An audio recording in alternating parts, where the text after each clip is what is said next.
Isang grupo ng mga bayani ang tinawag mula sa ibang mundo, at sila ay binati ng isang prinsesa.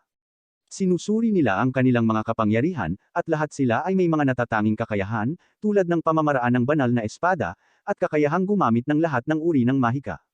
Pagkatapos ay nakilala natin si Mukuda, at nang na-appraise siya, meron siyang kakaibang online grocery skill. Nagulat si Mukuda nang marinig ito, iniisip na ang kanyang kakayahan ay walang silbi, at nagtataka kung mayroon siyang iba. Ngunit sinabi na, iyon lamang ang kanyang natatanging kakayahan.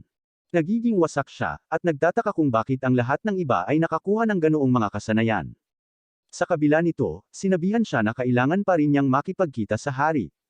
Ang mga bayani ay humarap sa hari, at ipinaliwanag niya na ang kanilang kaharian ay inaatake ng Demon King. Humingi siya ng kanilang tulong, at ang tatlong bayani ay mabilis na nag-alok ng kanilang sarili upang tumulong. Si Mukuda sa kabilang banda, nagpa siya na hindi siya pwede sa pagiging isang bayani, sa pag-aakalang haad lang lamang siya, at sinabing gusto lang niyang magkaroon ng simpleng buhay. Nakalabas na siya, at binigyan pa nila siya ng 20 gintong barya. Sa bayan, nagsisimula niyang maakit ang atensyon ng mga tao sa kakaibang kasuotan niya, kaya mabilis siyang bumili ng pampalit na damit. Siya ay umiikot, sinusubukang malaman ang tungkol sa mundong ito, at sa wakas ay nakakakuha ng silid sa gabi. Siya ay hinalinhan na siya ay nagpasya na hindi maging isang bayani, nakitang ang hari ay kainahinala sa kung gaano karangya ang mga ito at nagpasya na dapat siyang umalis sa kaharian sa lalong madaling panahon. Sinuri ni Mukuda ang kanyang mga istatistika, at nakitang mayroon siyang kasanayan sa pag-iimbak ng item at isang kasanayan sa pagtatasa. Sinusubukan niyang tumawag para sa kanyang online na kasanayan sa grocery, ngunit walang nangyayari. Nagtataka siya kung paano gumagana ang kanyang kakayahan, at napunta siya sa pagtap dito, na naglalabas ng isang pahina para sa kanyang online na tindahan. Sinubukan ni Mukuda na gamitin ito, nag-order ng ilang tubig at ilang pagkain. Sinusubukan niyang tingnan, ngunit humihingi ito ng pera, at nalaman niyang maaari niyang ideposito ang kanyang mga barya sa screen. Matapos kumpirmahin ang kanyang order, agad na lumitaw ang isang pakete, na naglalaman ng kanyang mga item, at masaya si Mukuda na talagang kapaki-pakinabang ang kanyang kakayahan. Nalaman niya na ang isang gintong barya ay nagkakahalaga ng mga $100, at ang 20 ginto na ibinigay sa kanya ay sapat na para mabuhay ang isang pamilya sa loob ng 3 buwan. Kinabukasan, nakahanap si Mukuda ng masasakyan para makalabas ng kaharian. Sa daan, kailangan niya ng merchant, at pagkatapos makipag-usap sa kanya, nalaman niyang napakabihira pala ng storage ng kanyang item, na isa lang sa 1,000 tao ang may access sa skill. Nang marinig ito, nagtanong si Mukuda tungkol sa kakayahan sa pagtatasa, at ibinunyag iyon ng lalaki, iyon ay mas bihira, dahil ang mga bayani lamang na ipinatawag mula sa ibang mundo ang maaaring magkaroon ng kasanayan. Kinabahan si Mukuda nang marinig ito, at sinubukang huwag maghinala. Tinanong siya ng lalaki kung saan siya patungo, at sinabi sa kanya ni Mukuda na sinusubukan niyang makarating sa susunod na kaharian. Sinabi sa kanya ng lalaki, ang paglabas ay isang matalinong desisyon, dahil ang kaharian ay patungo sa pagkawasak, at may mga alingawngaw na malapit nang magsara ang mga hangganan. Nagulat si Mukuda nang marinig ito, at sa huli, nasuspinda ang kanilang karwahe. Sa lokal na tavern, nalaman ni Mukuda na ang mga serbisyo ng karwahe ay itinigil upang ang mga tao ay hindi makatakas sa mga kalapit na bansa. Dahil kung tumakas ang mga tao, bababa ang hukbo ng kaharian, kaya iminumungkahi ng mga lalaki na lumabas sila habang kaya pa nila. Nag-iisip si Mukuda kung paano makakalabas, nag-aalala tungkol sa mga halimaw na maaaring makaharap niya. Siya ay nagtatapos sa pagpunta sa Adventurers Guild, at naglagay sa isang kahilingan para sa isang escort upang makalabas ng kaharian. Sinabi sa kanya ng clerk na dahil siya ay naglalakad, aabutin ito ng ilang araw, kaya ang halaga ay magiging 8 ginto. Naalarma si Mukuda sa presyo, ngunit nang makitang wala siyang ibang pagpipilian, sumang-ayon siya sa presyo. Tumawag ang clerk sa isang adventurer, at nakilala natin si Werner, isang C-rank adventurer. Nakipag-ayos sila sa misyon, at nag-aalok si Mukuda na bigyan sila ng pagkain sa kanilang paglalakbay, at nagkasundo sila. Naghahanda silang umalis sa susunod na araw, at ipinakilala ni Warner ang iba pa niyang partido. Nandyan si Vincent, ang swordsman, si Rita, ang scout, si Ramon, ang mage, at si Fanka, ang healer. Nasa daan na sila, at hindi nagtagal ay huminto para magpahinga. Si Mukuda ay naghahanda ng pagkain, naglabas ng kalan mula sa kanyang imbakan. Nagulat si Vincent nang makita ang skill sa pag-iimbak, at humanga si Rita sa kanyang magic stove. Nakikita natin sa isang flashback, sa isang tindahan, sinubukan siyang bentahan ng tindera ng magic stove sa halagang 50 ginto, ngunit sa halip, nakahanap siya ng murang nakakakilabot na kalan mula sa kanyang online shop. Nagtatapos siya sa paggawa ng ilang sopas at sandwich, at kapag sinubukan ito ng party, namangha sila. Nalaman ni Ramon na ang sabaw ay masarap, ngunit ito ay talagang isang instant na sabaw.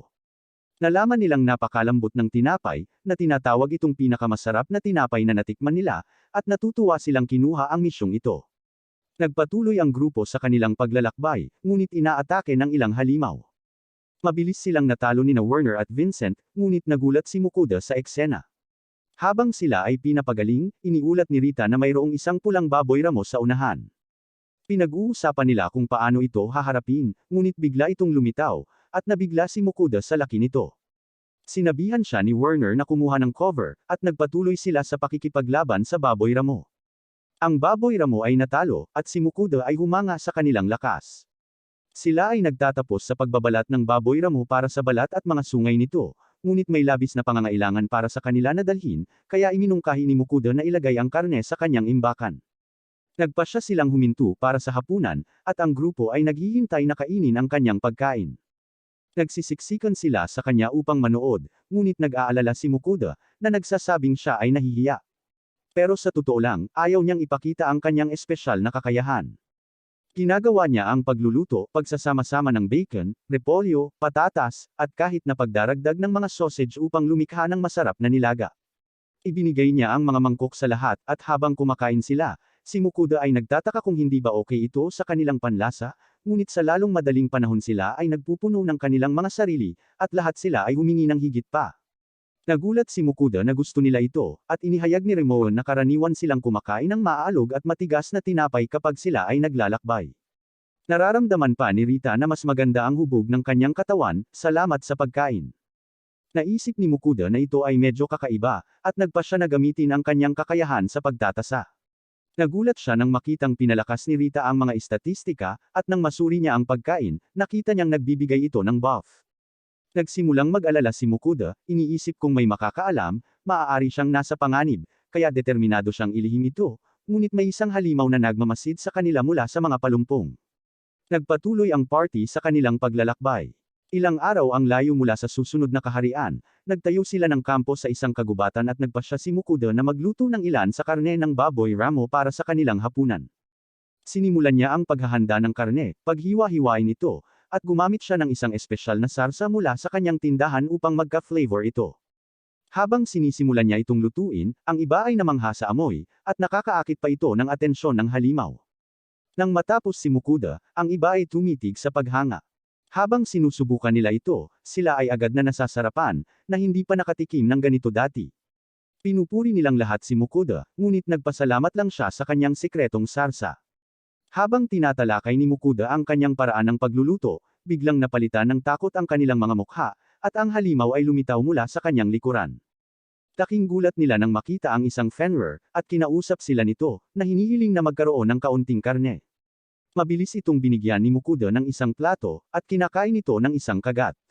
Humingi ito ng higit pa, at hiniling ni Mukuda na maghintay habang gumagawa siya ng higit pa. Sumang-ayon ang halimaw, at mabilis na naghanda si Mukuda ng mas maraming karne. Mayroon siyang malaking plato, ngunit nilalamon ito ng hayop at humihingi ng higit pa. Si Mukuda ay patuloy na nagluluto, habang ang halimaw ay patuloy na kumakain at humihingi ng higit pa. Pagkatapos magluto ng paulit-ulit, ang halimaw sa kalaunan ay nasiyahan. Ang halimaw ay humanga kay Mukuda na nasiyahan siya, at nagpa siya na bumuo ng isang pamilyar na kontrata sa kanya. Iniisip ni Mukuda na ito ay isang masamang ideya, at sinubukang tumanggi, ngunit binigyan siya ng halimaw ng isang matinding titig at hindi siya makatanggi. Hinihikayat siya ng kanyang mga kaibigan, at atubili siyang sumang-ayon. Ang ulo ng halimaw ay nagsimulang umilaw, at ang dalawa ay bumubuo ng kontrata.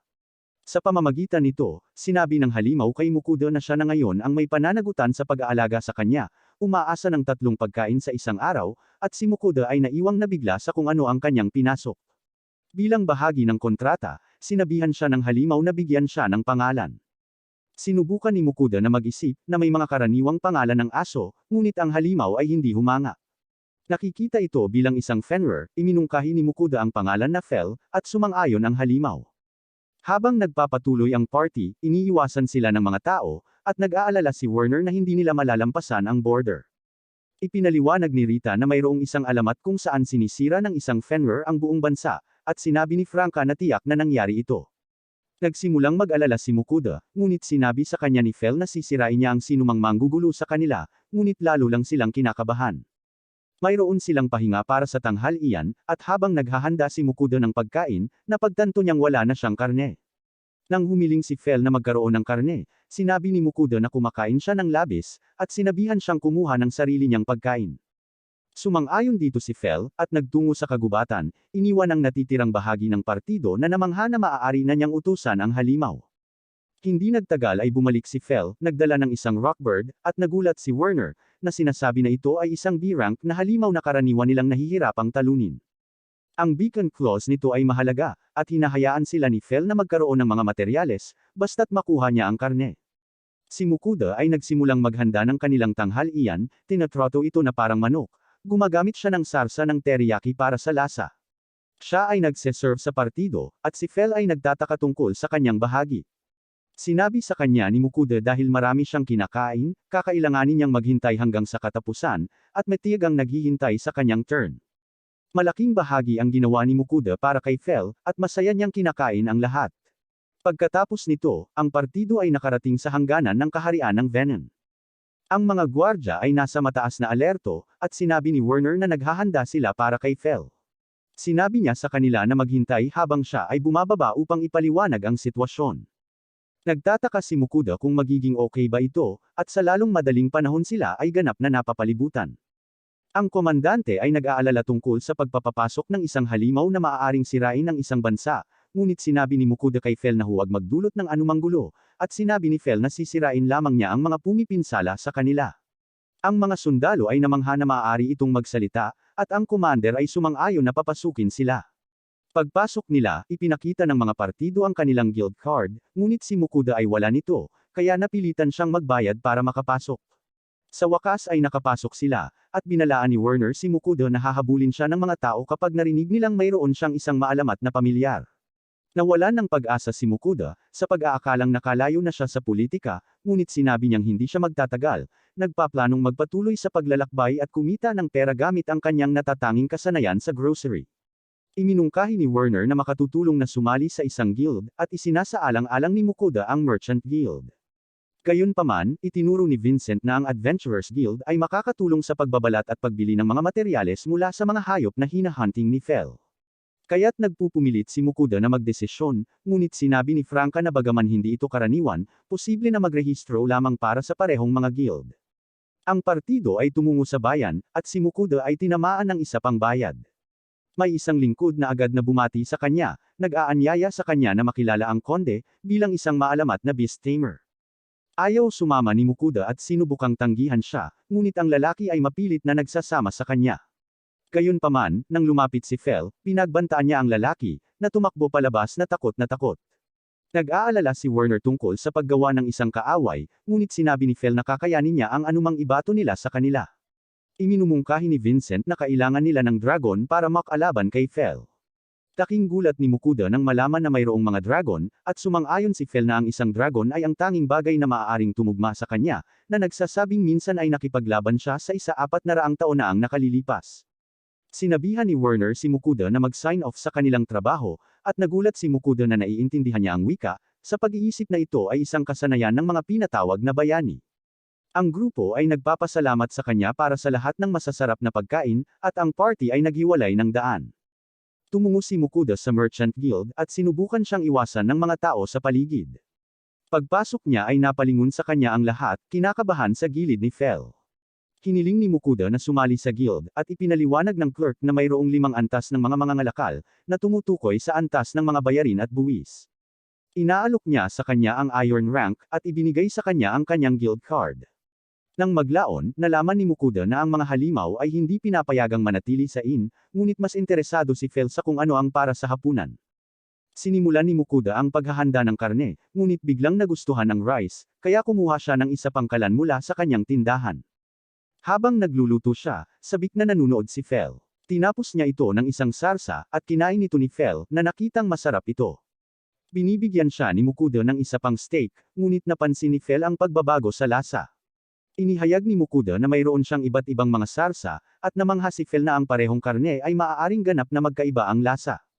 Pero sa huli, gusto talaga ni Phil ang garlic flavor. Si Mukuda ay nagluluto para sa kanyang sarili, gumawa ng isang masarap na mangkok ng baka at siya ay binusog ang kanyang sarili.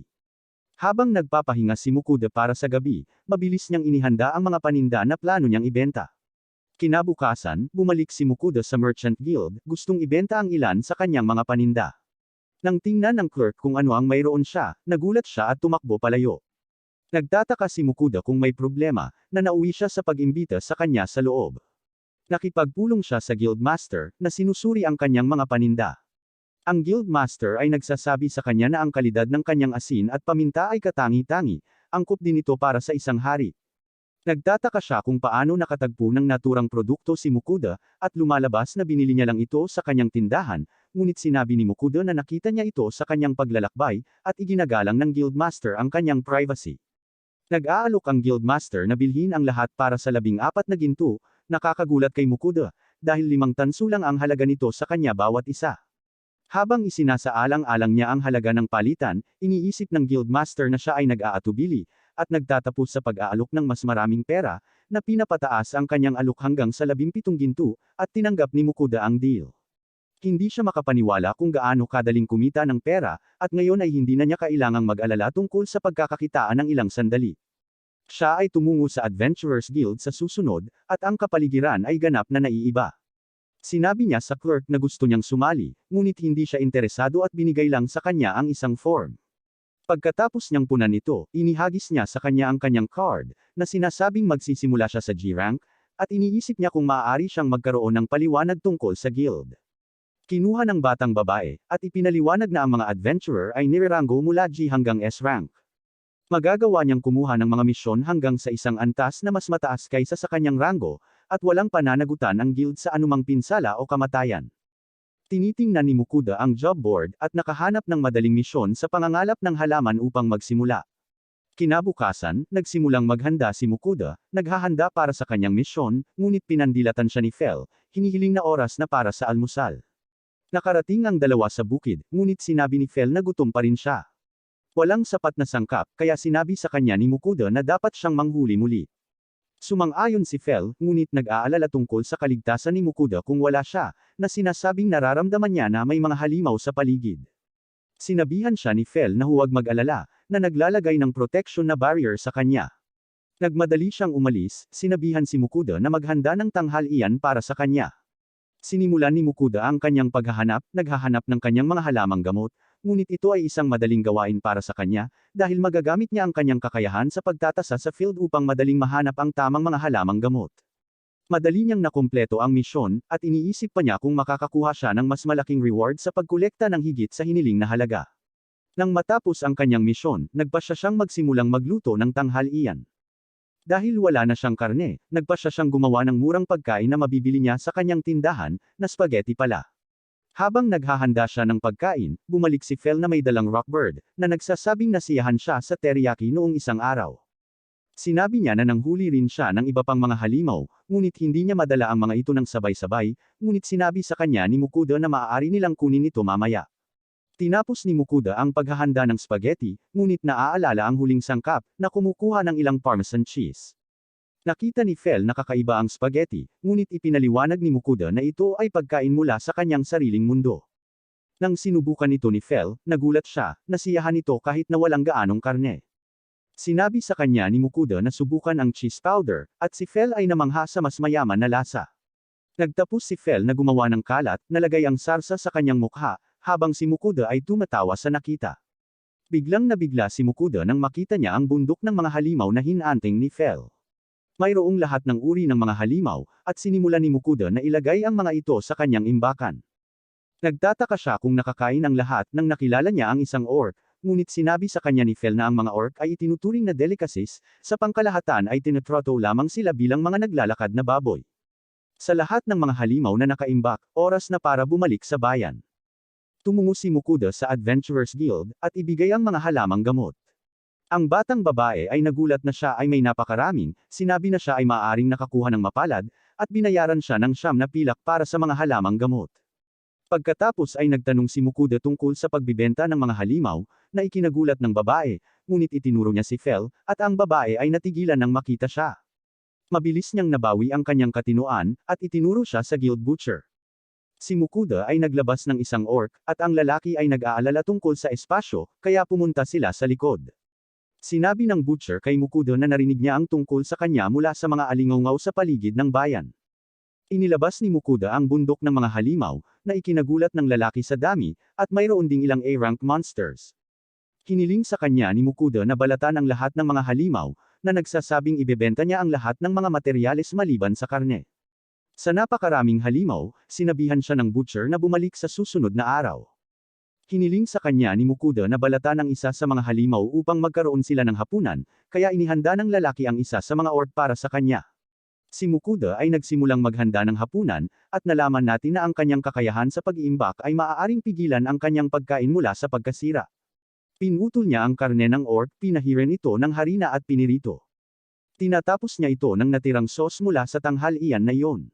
Kinain ni Fel ang pagkain, na nagsasabi na ang karne ng orc ay mas malambot kaysa sa karaniwang karne ng baboy. Si Mukuda ay na-turn off ng imahe ng orc, ngunit nang natikman niya ito, nagulat siya, natutong huwag husgahan ang mga bagay bago subukan ang mga ito. Kinaumagahan, bumalik si Mukuda sa butcher. May isang bundok ng karne, at ibinigay ng lalaki sa kanya ang kanyang ginto para sa lahat ng mga materyales. Siya ay nagbayad ng 202 ginto, at si Mukuda ay nabigla sa halaga ng pera. Sinabi sa kanya ng lalaki na hindi siya maaaring maging walang kaalam-alam, na nagtuturo sa kanya tungkol sa halaga ng ilang mga materyales, tulad ng orc testicles, na mabuti para sa lakas, at boar tusks na maaaring gamitin para sa pagcrafting. Inabot din ng lalaki sa kanya ang ilang mga demonyong bato na naglalaman ng mga mahiwagang kapangyarihan at nakuha mula sa mga halimaw na A-rank. Sinabi sa kanya ng lalaki na pinag-uusapan siya ng mga tao sa paligid ng bayan, pinagtatalunan kung talagang Fenrir ba si Fel o dakilang lobo lang. Habang naglalakad si Mukuda sa bayan, naririnig niya ang pagtatalo ng mga tao. Sa tingin niya ay oras na para umalis sila, at sinabihan si Fel na hindi sila dapat manatili sa parehong lugar ng masyadong matagal. Sinabi ni Fel na wala siyang pakialam, ngunit sinabi niyang nagugutom na naman siya matapos makita ang bundok ng karne. Ang dalawa ay lumabas ng bayan, at humanap ng isang lugar upang magtayo ng kampo. Habang naghahanda si Mukuda ng hapunan, nagpasya siyang i-treat si Fel sa isang piging dahil kumita siya ng napakaraming pera. Siya ay naglabas ng kanyang shop, ipinapakita kay Fel ang lahat ng mga karne mula sa kanyang mundo, at bigla niyang naisip na umuulan, ngunit talagang naglalaway lang ito sa pagtingin sa mga pagpipilian. Umorder si Mukuda ng isang bangkos ng pagkain, at lumikha ng isang pinggan ng pinaghalong karne mula sa kanyang mundo. Namangha si Fel sa iba't ibang texture at lasa, na hindi pa nakakain ng mga ganitong pagkain dati. Sinundan ni Mukuda ang pangunahing ulam, nagluluto ng ilang Japanese Black Wagyu, ngunit nabigo si Fel sa maliit na sukat nito. Gayunpaman, nang natikman niya ito, agad siyang nasasarapan, at sinabi ni Mukuda sa kanya na ito ay mula sa isang baka na espesyal na pinalaki. Pagkatapos ng kanilang kapistahan, si Fel na ginanahan, sinabi niya na parang kaya niyang matalo ang isang dragon. Nag-aalala si Mukuda nang marinig ito, at ginamit niya ang kanyang kakayahan sa pagtatasa. Nagulat siya nang makitang si Fel ay may malaking boost sa lahat ng kanyang mga istatistika. Sa buong lakas, nagpasya si Fel na manghuli, ngunit nag-aalala si Mukuda na maiwang mag-isa. Nagcast si Fel ng kanyang barrier sa kanya, at sinabi sa kanya na ito ay sapat na upang pigilan ang hininga ng isang dragon. Tumakbo si Fel, at naiwan si Mukuda. At sa pagtitiwala sa barrier ni Fel, inihanda na lang niya ang kanyang higaan at natulog. Si Fel ay nag-aalsa sa kagubatan, nagpabagsak ng isang rockbird gamit ang isang slash, gamit ang magic ng kidlat upang sirain ang isang higanting usa. May isang chimera beast na lumilitaw, ngunit nagpakawala si Fel ng isang mapangwasak na pag-atake ng kidlat laban dito, na nagdulot ng malaking pagsabog. Sa umaga, hindi makapaniwala si Mukuda sa kanyang sarili nang matagpuan niya ang 3 bundok ng mga halimaw sa paligid niya. Sumasang-ayon si Fel na maaaring lumampas siya ng kaunti, ngunit ipinagmamalaki niya ang tungkol sa pagtapos ng chimera sa isang pag-atake, dahil karaniwan siyang nahihirapan laban dito. Nang makita ang mga epekto ng Black Wagyu, walang pagpipilian si Mukuda kundi ipagbawal ito sa kanyang menu. Habang sila ay may pahinga para sa tanghalian, iniisip ni Mukuda kung gumagamit si Fel ng mahika kapag naghahunt ng mga halimaw. Ipinahayag ni Fel na siya ay partikular na mahusay sa mahika ng hangin, na pinagpala ng Diyosa ng hangin. Namangha si Mukuda nang makakita siya ng magic sa unang pagkakataon, at iniisip niya kung posible rin bang gumamit siya ng magic. Sinabi sa kanya ni Fel na dapat itong maging posible kung mayroon siyang kapangyarihang mahika, kaya sinuri niya ang kanyang mga estatistika, at nalaman na maaari niyang gamitin ang mahika. Humihingi siya ng pagtuturo kay Fel, ngunit sinabi lang sa kanya ni Fel na kailangan niya itong isipin. Iniisip ni Mukuda na nangangahulugan ito ng pag-iisip, at sinubukang gumamit ng fireball, ngunit walang nangyari at siya ay napahiya. Ipinakita sa kanya ni Fel kung paano dumadaloy ang mana sa loob ng kanyang katawan, at pagkaraan ng ilang sandali, nagawa niyang makashoot ng fireball, bagaman ito ay sobrang mahina. Nagkomento si Fel sa kanyang paraan ng pagsasanay, na nagmumungkahi na dapat siyang makakuha ng karanasan mula sa pakikipaglaban sa mga halimaw. Nag-aalala si Mukuda na masaktan, ngunit naiinis si Fel, at dinala siya. Nakahanap sila ng ilang mga goblin, ngunit mayroong isang buong nayon sa kanila. Nag-aalala si Mukuda na napakarami, ngunit nang makitang siya ay isang duwag, napaungol si Fel at nakuha ang atensyon ng lahat ng goblins.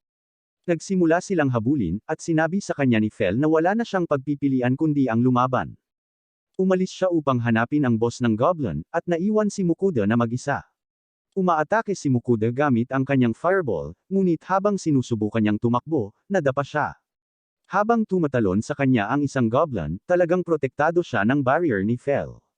Patuloy niyang ibinabato ang kanyang mga fireball, at kalaunan ay ibinabato niya ang isang medyo malakas. Siya ay bumagsak pagkatapos gamitin ang lahat ng kanyang mana, ngunit muling lumitaw si Fel upang tapusin ang mga bagay-bagay.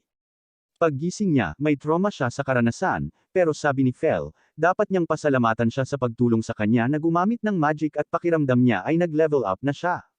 Nang suriin ni Mukuda, nalaman niyang nakuha na niya ang fire magic skill. Bilang pagbati, dinala ni Fel ang haring goblin. Hindi man ito nakakain, dinala niya ito dahil naglalaman ito ng magic stone.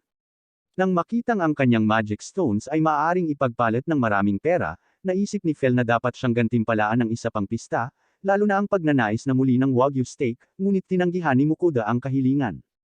Nahihilo si Mukuda sa kakulangan ng mana, kaya nagpasya siyang bumili na lang ng pagkain sa halip na magluto.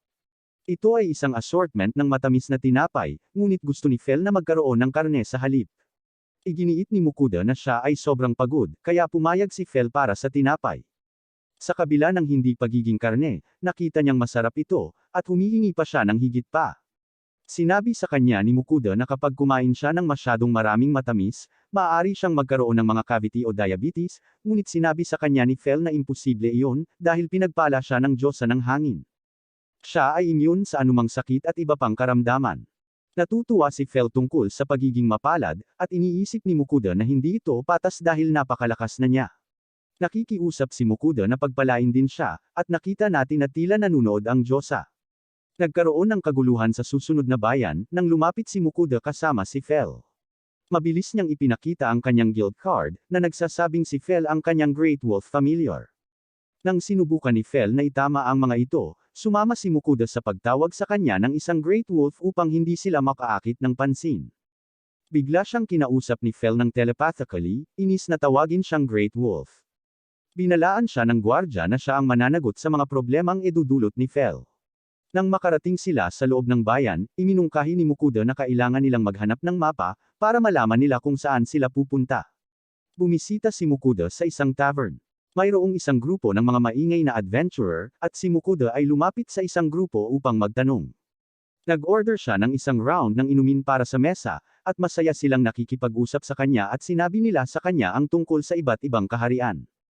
At nang banggitin niya na wala siyang mapa, isiniwalat ng lalaki na mayroon silang mapa na ipinasa ng isang mas matandang adventurer.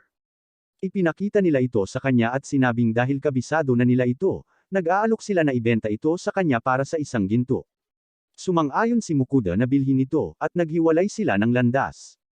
Pagkaalis ng mga lalaki, pinagtatawanan siya ng iba pang adventurer, na nagpapakitang na-scam siya, dahil ang mapa ay isang pangkaraniwang bagay na mabibili ng isang pilak sa guild.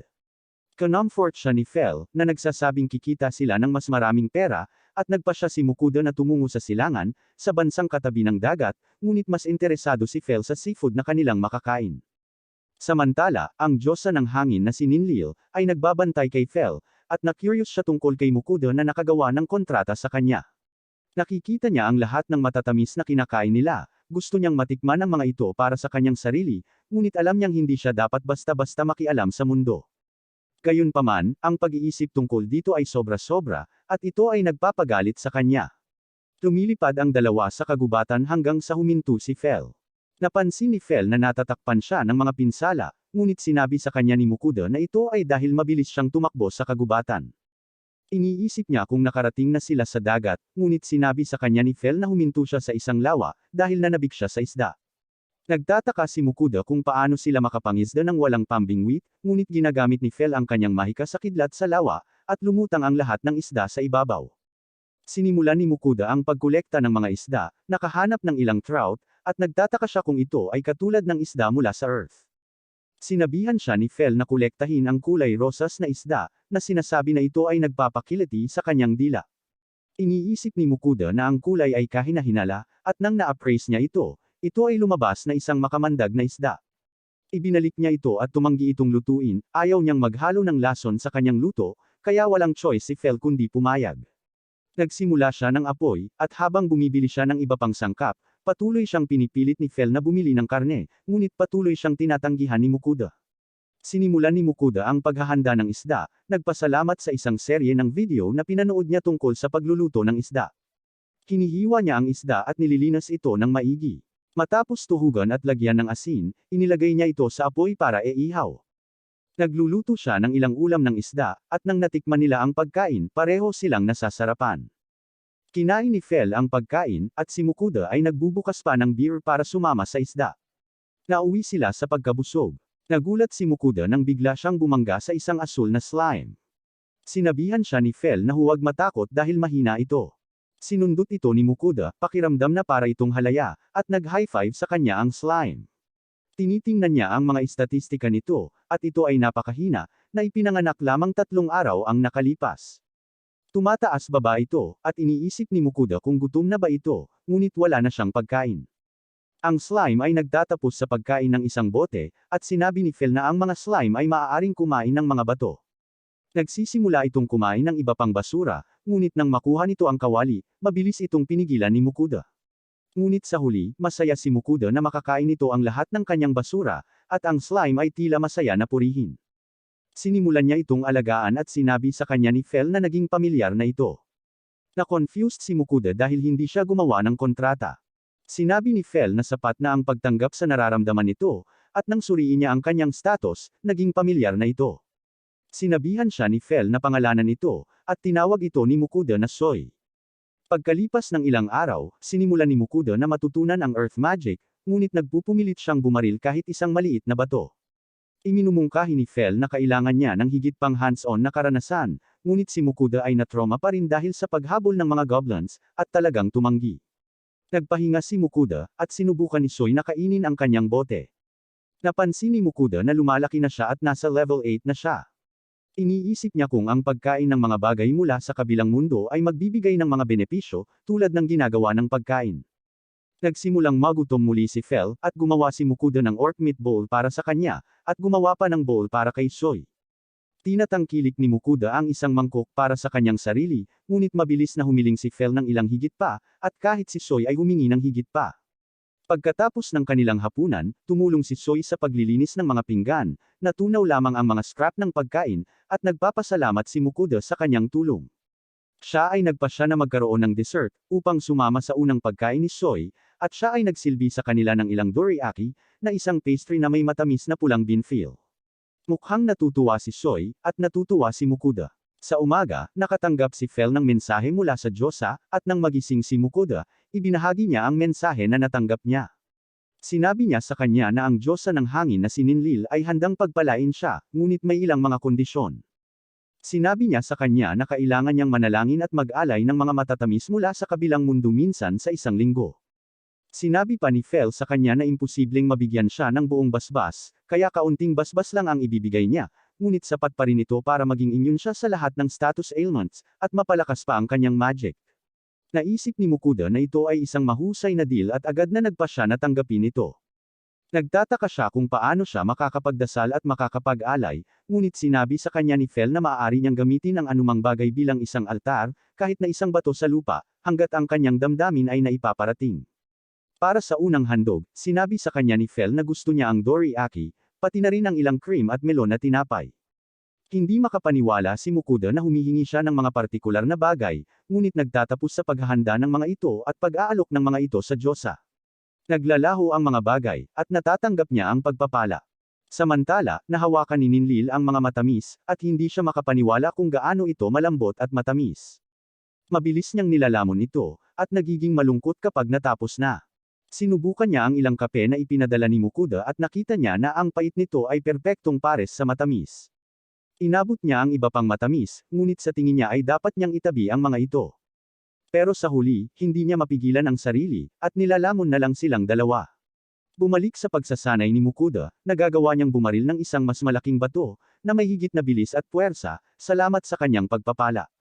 Nag-level up din si Choi sa level 13, at iniisip ni Mukuda kung makakapag-evolve ba ito kalaunan. Patuloy siyang nagsasanay, ngunit napapagod nang maubos niya ang mana. Mayroon siyang kaunting tsokolate upang matulungan siyang makabawi, at nagbibigay pa siya ng ilan kay Choi. Hinihintay niya si Fel, na tila may gustong imbestigahan. Ngunit pagbalik niya, napansin niyang kumakain sila nang wala siya. Ipinakita sa kanya ni Mukuda ang tsokolate na kinain niya upang makabawi, at biglang sinabi ni Fel na pagod siya sa pagtakbo. Hindi ito pinapaniwalaan ni Mukuda, ngunit sinabi sa kanya ni Fel na pagod siya sa pagbubuhat sa kanya araw-araw, kaya kailangang umorder si Mukuda para sa kanya. Habang kinakain niya ito, nakatanggap si Mukuda ng mensahe mula kay Ninlil. Tinatawag niya itong divine message pero gusto niya lang ng tsokolate. Binanggit ni Mukuda kung paanong wala pang isang linggo mula noong huling handog niya, ngunit iginiit ito ni Ninlil. Nag-aatubili na pinadalhan siya ni Mukuda ng tsokolate at biglang nagpasya si Fel na oras na para umalis. Tinanong ni Mukuda kung nagmamadali sila, at si Fel na may isang kaina-hinalang tingin sa kanyang mukha, at napunta sila sa pasukan sa isang dungeon. Nalilito si Mukuda kung bakit sila naroroon, ngunit sinabi sa kanya ni Fel na nandoon sila upang makakuha ng karanasan, tulad ng noong natutunan niya ang magic ng apoy, kailangan niyang lumaban sa goblins. Sinubukan ni Mukuda na tumakas, ngunit hinilo siya pabalik ni Fel. Sa pagtingin sa dungeon, si Mukuda ay natatakot na gustong umalis. Sinabi sa kanya ni Fel na na-explore na niya ang dungeon, at mayroon lamang mga mahihinang halimaw sa loob, ngunit hindi naniniwala si Mukuda sa kanya. Iginiit ni Fel ang pamamaraang ito, dahil ang sariling pagsasanay ni Mukuda ay hindi nagbunga ng maraming resulta. Sinabi niya sa kanya na huwag mag-alala dahil paprotektahan siya ng kanyang barrier, ngunit sinabi sa kanya na isang araw ay maaaring wala siya roon, kaya kailangan niyang ipagtanggol ang kanyang sarili. Sumang-ayon si Mukuda, ngunit nagpa siya na kailangan niyang maghanda bago sila pumasok. Naghanda siya ng isang piging ng lahat ng uri ng pagkain mula sa kanyang tindahan. Nagtataka si Fel kung ano ang kanyang ginagawa, at inihayag ni Mukuda na ang pagkain mula sa kabilang mundo ay nagbibigay ng pansamantalang buffs, na nagpapaalala kay Fel kung paano siya naging mas malakas pagkatapos kumain ng Wagyu steak. Dahil hindi niya alam kung aling mga pagkain ang nagpapalakas ng kung aling mga istatistika, naghahanda siyang kumain ng kaunti sa lahat, at pagkatapos ay ibigay ang mga natira niya kay Choi. Nagsimula siyang kumain, kumuha ng bawat isa sa mga dish, at nararamdaman ni Fel na tumataas ang kanyang mga istatistika. Ibinigay niya kay Choi ang ilang pagkain at kinakain niya ang buong plato. Nagtataka si Fel kung ang basurang kinakain ni Choi ay nagbibigay din ng buff, ngunit ipinakita ni Mukuda na ang basura ay talagang nakakatulong kay Choi na mag-level up. Tinapos ni Mukuda ang ilang dessert, at siya ay kumpleto na nabusog. Nang sinusuri niya ang kanyang mga istatistika, makikita niya na ang lahat ng kanyang mga istatistika ay tumaas ng humigit kumulang 20%, at ang mga istatistika ni Choi at Fel ay tumaas din sa halos parehong halaga. Iminumungkahi ni Fel na handa na silang umalis, ngunit medyo nag-aalala pa rin si Mukuda. Nagsimula silang pumasok, ngunit sinisigurado ni Mukuda na paalalahanan si Fel na i-cast ang kanyang barrier. Mabagal silang naglalakad, at sinimulan siyang itulak ni Fel. Nagtapos si Fel sa pagtulak sa kanya at siya ay dumating sa isang slime. Masama ang pakiramdam niya sa pag-atake ng slime, ngunit nagbuga ng acid si Choi at tinapos ito. Pinuri ni Fel ang kanyang pag-atake, at iniisip na maaaring maging kakaiba si Choi. Higit pang slime ang lumapit, at ginamit ni Mukuda ang kanyang stone bullet spell, at kinuha ni Choi ang isa pa. Binabalaan siya ni Fel tungkol sa mga sungay na kuneho na susunod na darating, at sila ay nagpadala ng pagsugod sa kanya, at siya ay nataranta, at iniindayog ang kanyang espada. Habang lumalalim sila, nagtataka si Mukuda kung bakit sila inaatake, dahil kadalasan ang mga halimaw ay masyadong natatakot na lumapit kay Fel. Ngunit sinabi sa kanya ni Fel na ang mga dungeon ay iba, at ang mga halimaw sa loob ay aatake ng walang kinalaman. Nakatagpo sila ng kobold sa susunod na antas. Ginagamit ni Mukuda ang kanyang bala ng bato at nagawang pabagsakin ang dalawa sa kobolds. Ipinagmamalaki ni Mukuda ang kanyang sarili, ngunit sinabi ni Fel na marami pa siyang dapat matutunan, at si Mukuda ay nasa sabik upang mas lumakas. Tumungo sila sa huling palapag ng dungeon, at binanggit ni Fel na maaaring mayroong mga 10 kobolds. Ngunit nabigla si Mukuda nang makitang marami pa. Gusto niyang sumuko, ngunit kinaladkad siya ni Fel. Sinabi sa kanya ni Fel na kasama si Soy, maaari niyang matalo ang mga ito. Si Mukuda ay hindi naniniwala sa kanya, ngunit si Soy ay excited. Si Fel ay nauwi sa pagsipa sa kanya at lahat ng kobolds ay lumingon sa kanya. Si Mukuda ay natakot at sinusugod siya ng mga kobolds, ngunit siya ay protektado ng barrier ni Fel. Umaatake si Soy gamit ang kanyang acid, at nagsimulang umatake si Mukuda gamit ang kanyang earth magic. Tinalo niya ang ilan sa mga ito ngunit mas marami ang nagalit sa kanya, at nagsimula siyang bumaril ng mga bato mula sa magkabilang kamay. Kasama ni Soy, nagawa nilang matalo ang karamihan sa mga kobolds. Ang natitirang mga kobolds ay tumatakbo, ngunit sila ay tumalsik palayo habang lumilitaw ang Kobold King. Si Mukuda ay takot na takot, halos hindi nakaiwas sa atake nito. Tumakbo siya at pinaputok ang kanyang mga bala ng bato, ngunit tila tumalbog lamang ang mga ito sa hari. Mabilis siyang nagpaputok gamit ang dalawang kamay, ngunit maliit lang ang epekto nito sa halimaw. Binanggit ni Fel na ang kanyang barrier ay maaaring hindi sapat upang harangan ang mga pag-atake, kaya hinikayat niya si Mukuda na huwag matamaan. Habang inihahanda ng Kobold King ang pag-atake nito, nagpalabas si Mukuda ng kahangahangang stone blast na damapo sa ulo ng halimaw. Bagamat nasugatan, bumangon muli ang halimaw. Habang sinusubukang umatake ni Mukuda, naubusan siya ng mana. Ang halimaw ay umindayog sa kanya, ngunit ang kanyang barrier ay umaaktibo. Ibinunyag ni Fel na nagsinungaling siya, na nagsasabi na ang kanyang barrier ay hindi kailanman masisira sa gayong mahinang pag-atake. Habang nakikipagpunyagi ang halimaw sa barrier, sumagip si Soy, umatake gamit ang kanyang acid at pinabagsak ang Kobold King. Ang halimaw ay natunaw sa isang tumpok ng goop, at si Soy ay nagsimulang kuminang, ngunit si Mukuda ay nawala ng malay. Dinala siya ni Fel palabas ng dungeon, at nag-aalala si Soy tungkol sa kanya. Napansin ni Fel na biglang nakapagsalita si Soy.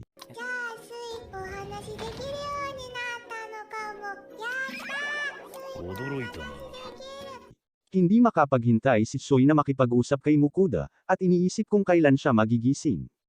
Sinabi ni Fel na maaari silang mag-usap habang naghihintay sila, at masayang tinawag siya ni Soy na Uncle Fel. Naiinis si Fel na tawagin siyang tiyuhin, ngunit binanggit ni Soy kung gaano siya kalaki at malakas, at palaging inaalagaan ang mga ito, kaya ang tingin niya sa kanya ay isang uncle. Saglit na ipinagmamalaki ni Fel, ngunit natigilan ito at tumanggi na tawaging tiyuhin. Umalis siya upang kumuha ng merienda, ngunit mabilis na bumalik upang paalalahanan si Soy na manatili sa kanyang barrier, at iginiit ni Soy na siya si Uncle Fel. Nang magising si Mukuda, nagpanik siya ngunit napagtanto niya na nasa labas na siya. Kino-comfort siya ni Soy at nagsimulang makipag-usap sa kanya, at nabigla si Mukuda nang marinig siyang nagsasalita. Ipinaliwanag ni Soy na pagkatapos nilang talunin ang hari, nagsimula siyang makapagsalita. Tinawag niya siyang master at nakita siya ni Mukuda na mas kaibig-ibig. Sinuri niya ang mga estatistika ni Soy, at nakita niyang nag-level up na siya at nakakuha pa ng acid bullet skill. Sinusuri niya ang kanyang sariling mga estatistika, at nalaman na nakakuha siya ng 4 na level, at mayroon na siyang earth magic skill. Bumalik si Fel at nagtataka si Mukuda kung saan siya nagpunta. Binanggit ni Fel kung paano siya nawala ng malay at nagutom, kaya naghanap siya ng makakain. Ngunit sinabi na mas gusto niya ang kanyang pagluluto, kaya humingi siya ng ilang pagkain bilang gantimpala sa pagtulong kay Mukuda na matuto ng earth magic. Naiinis si Mukuda na nagsinungaling siya tungkol sa pagkasira sa barrier, pero ikinatuwiran ni Fel na para lang tulungan siya. Bumigay si Mukuda at nagpas siyang gumawa ng pagkain. Naghahanda siya ng ilang itlog at ilang natirang rockbird, pinagsasama-sama ang mga ito upang lumikha ng masarap na ulam. Agad itong nilamon ni Fel, namangha sa paggamit ng mga itlog, at nakita ni Soy na masarap din ito. Pagkatapos ng kanilang pagkain, iniisip ni Mukuda kung nakipag-usap na ba si Fel kay Soy, at binanggit ni Soy kung paano siya madalas makipag-usap kay Uncle Fel noong tulog siya. Tinatawanan ni Mukuda si Fel na tinawag na tiyuhin at nagalit si Fel, pinaalalahanan si Soy na huwag siyang tawaging uncle. Patuloy na pinagtatawanan ni Mukuda si Fel, na sinasabi kung ikukumpara kay Soy na 2 linggo pa lang, siguradong tiyuhin na siya. Pinipilit ni Soy na tawagin siyang tiyuhin, ngunit sinigawan siya ni Fel at nagsimulang umiyak si Soy. Masama ang tawag sa kanya ni Mukuda, at walang choice si Fel kundi hayaan si Soy na patuloy na tawagin siyang Uncle Fel. Habang naglalakbay sila, binanggit ni Fel na dadaan sila sa teritoryo ng Orthros at Griffin. Karaniwang umiikot ang mga tao upang maiwasan ang mga lugar na ito, ngunit pinipilit ni Fel na dumiretso. Nagulat si Mukuda nang malaman ito, at nag-aalala tungkol sa pag-atake. Nagtataka siya kung bakit sila dumiretso, ngunit sinabi ni Fel na hindi sila banta sa kanya. Sinubukan ni Mukuda na umatres siya, ngunit sinabi sa kanya ni Fel na nasa teritoryo na sila ng Orthros. Narinig ni Mukuda ang mga halimaw sa kagubatan at agad silang nilapitan ng isang grupo ng Orthros, na tila mga lobo na may kambal na ulo. Ginagamit ni Fel ang kanyang pananakot, dahilan para umatras ang Orthros, ngunit mayroon pa ring gustong lumaban. Nakita ni Fel na ito ay mas bata at mas hangal, kaya sinabi niya kay Mukuda na umatras kasama si Soy. Nagtago si Mukuda sa isang bush, at sinubukan ni Fel na balaan ang halimaw. Ngunit ito ay sumugod sa kanya at si Fel ay gumamit ng isang kasanayan, ganap na pagsira sa halimaw sa isang solong slash. Ang ibang Orthros ay natakot at tumakas. Si Mukuda ay nagtataka tungkol sa pag-atake na ginamit ni Fel, at ipinaliwanag ni Fel na ito ay isang kasanayang naimbento niya 600 taon na ang nakalilipas. Habang pinag-uusapan niya ito, nakita ni Mukuda kung gaano siya nagyayabang, at iniisip ni Soy kung matututunan din niya ang kasanayan. Sinabi ni Mukuda na hindi malamang dahil wala siyang kuko, ngunit pinupuri ang kanyang husay sa bala ng asid. Pinupuri niya si Soy, at naiwan si Fel na naninibugho. Habang nagtatayo sila ng kampo, si Mukuda ay nag-aalala pa rin, ngunit sinabihan siya ni Fel na huwag mag-alala dahil ang mga Orthros ay sigurado na natutunan ang kanilang aralin. Mas interesado si Fel sa kung ano ang para sa hapunan. Ngunit nag-aalala pa rin si Mukuda, at iniisip kung naiset up niya ng tama ang kanyang hadlang. Tumawag si Soy, sinabing nagugutom siya at sinugod siya ni Mukuda, sinabing magluluto siya ng masarap para sa kanya, at napansin ni Fel kung gaano kaiba ang pakikitungo ni Mukuda sa kanilang dalawa. Nang magluluto na si Mukuda, tinanong niya si Fel kung gaano katagal bago sila makadaan sa kagubatan. Sinabi sa kanya ni Fel na nasa kalagitnaan na sila, at nabigla si Mukuda na mayroon pa silang 3 linggong natitira. Sa pag-iisip na baka maubusan sila ng karne, nagpasya si Mukuda na magluto ng Black Serpent. Nabalitaan niyang parang manok ang lasa nito, kaya napagpasyahan niyang ihanda ito sa parehong paraan. Nag-order siya ng kanyang mga sangkap at kinuha ang karne sa mga buto. Nakita niyang mataba ang karne, parang mga suso ng manok, kaya pinutol niya ito, inatsara ito sa asukal at sake. Gumagawa siya ng chili sauce mula sa kanyang mga espesyal na sangkap, at pagkatapos ay iprito ito ng sabay-sabay upang lumikha ng kanyang ulam. Nag-aalangan si Mukuda na subukan ito, kaya inisip niya ito bilang manok. Habang kinakain niya ito, nakita niyang masarap ito, at hiniling ni Fel na magkaroon din ng ilan, na inagawang ulam sa kanyang mga kamay. Napag-alaman ni Fel na kamangha-mangha ito at agad na humihiling ng higit pa. Habang naglalakbay sila sa kagubatan, biglang huminto si Fel. Nakikita niya ang ilang kumikinang nakabuti, at sinabi na mayroon silang kapangyarihang pagalingin ang katawan. Karaniwang bihira ang mga ito, kaya nagpasya si Mukuda na mag-stock ng ilan. Kinakain ni Soy ang mga kabuti, habang si Mukuda ay patuloy na inaani ang mga ito. Si Mukuda ay nagtatapos sa isang bangkos, at si Soy ay biglang nagsimulang kumikinang. Nagtataka si Mukuda kung okay lang siya, at tumigil ang pagkinang. Ginagamit ni Mukuda ang kanyang kakayahan sa pagtatasa para lang makasigurado, at nalaman na nakuha ni Soy ang kasanayang lumikha ng mga healing potion. Iminumungkahi ni Fel na ang kasanayan ay mula sa pagkain ng lahat ng mga kabuti, na naaalala ang isang oras na nakita niya ang isang slime na naging metal pagkatapos kumain lamang ng metal. Tuwang-tuwa si Mukuda nang malaman ito, at pinuri niya si Soy. Hiniling niya sa kanya na subukan ang kanyang bagong kasanayan, at binigay ito ni Soy. Siya sa kalaunan ay lumilikha ng healing potion mula sa kanyang kamay, at si Mukuda ay mabilis na kumuha ng isang bote, at ibinuhos ito. Tinatasa ni Mukuda ang potion, at ito ay itinuturing na mataas ang kalidad. Nagtataka si Mukuda kung ano ang ibig sabihin nito, at lumalabas na si Soy ay maaaring lumikha ng 3 antas ng potion na maaaring magamit upang pagalingin ang iba't ibang dami. Sinabi ni Fel na matagal na siya ngunit hindi pa nakakita ng slime na maaaring makagawa ng mga healing potion, kaya sa tingin niya ay kakaiba si Soy. Tumalon si Soy sa kanya at patuloy niya itong pinupuri. Nagpatuloy sila sa paglalakbay hanggang sa tuluyang makapasok sa teritoryo ng Griffin. Dumating ang isang Griffin at si Mukuda ay natakot, ngunit ang Griffin ay nagpapakita ng paggalang at nakapagsasalita. Humingi ito ng pabor kay Fel, gusto daw niyang labanan si Fel, para matanggap siya bilang pinuno ng kanyang grupo. Sumasang-ayon si Fel, ngunit sinabi niyang hindi siya magiging mabait. Nagtago si Mukuda ngunit nakipag-usap kay Fel, na hindi siya dapat patayin. Nagsimula ang kanilang laban habang si Fel ay sumusugod sa Griffin. Nakatama ng sipa si Fel at pinabagsak ng Griffin ang kanyang mga balahibo. Ang lugar ay napuno ng alikabok at ang Griffin ay naglulunsad ng isang pag-atake, ngunit ginamit ni Fel ang kanyang wind magic, na lumikha ng isang napakalaking buhawi, na hiniwa ang ibon. Sinabi sa kanya ni Mukuda na sapat na ang kanyang nagawa, at tinapos ni Fel ang kanyang mahika. Si Mukuda ay sumugod at ang Griffin ay nasugatan ng husto. Tinawag ni Mukuda si Soy, at binuhusan ang ibon ng gamot na nakapagpapagaling. Ang Griffin ay nailigtas, ngunit masama ang pakiramdam ng natalo. Ngunit sinabi sa kanya ni Mukuda na tumingin ng malapitan, at tila nakagawa siya ng ilang pinsala kay Fel, at atubiling inamin ito ni Fel.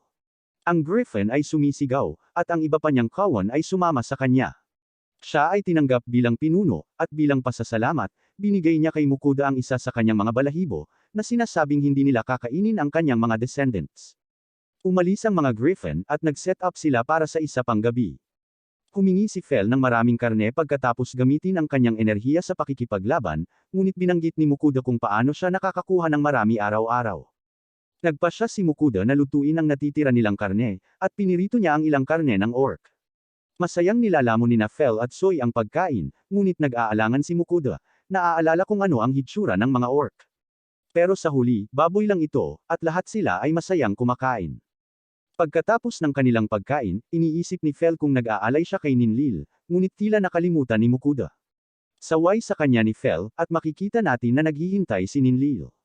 Sa wakas ay nanalangin si Mukuda, at sinigawan siya ni Ninlil dahil sa pagiging huli. Sinabi ni Mukuda na naging abala siya, ngunit sinabi ni Ninlil na nanunood siya, at alam niyang nakalimutan lang niya. Siya ay patuloy na sinasaway siya, ngunit si Mukuda ay humingi ng tawad, nag-aalok ng isang malaking hanay ng mga western desserts. Agad na nagbago ang mood ni Ninlil, naglalaway sa mga dessert. Siya ay nasarapan sa mga cake, at hiniling kay Mukuda na ipadala sa kanya ang parehong halaga sa susunod. Sa wakas ay nakarating ang grupo sa kagubatan, at lumapit sila sa kaharian ng Leonhardt. Binanggit niya na kailangan nilang makarating sa guild dahil wala na silang karne, at agad na nag-alala si Fel. Sinimulan niyang hanapin ang daan, at nakatagpo sila ng caravan sa di kalayuan. Binanggit ni Fel na sila ay inaatake ng mga bandido, at sinabi sa kanya ni Mukuda na iligtas sila, na nag-aalok ng isang espesyal na hapunan.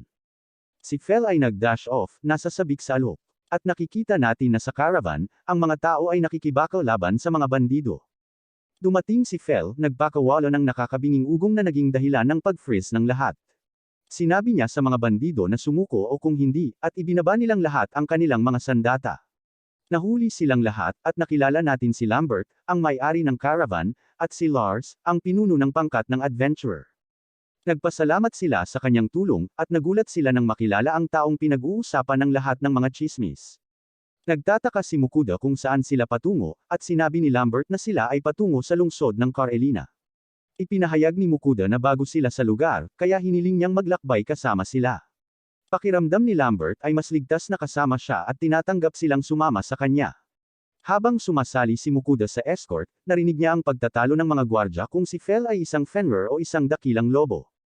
Nagulat si Mukuda nang makitang kumalat na ang mga chismis tungkol sa kanya, ngunit nalaman niya na ang mga guild ay nagpapadala ng mga sulat tungkol sa kanya, gamit ang mahiwagang mga tools sa teleportation.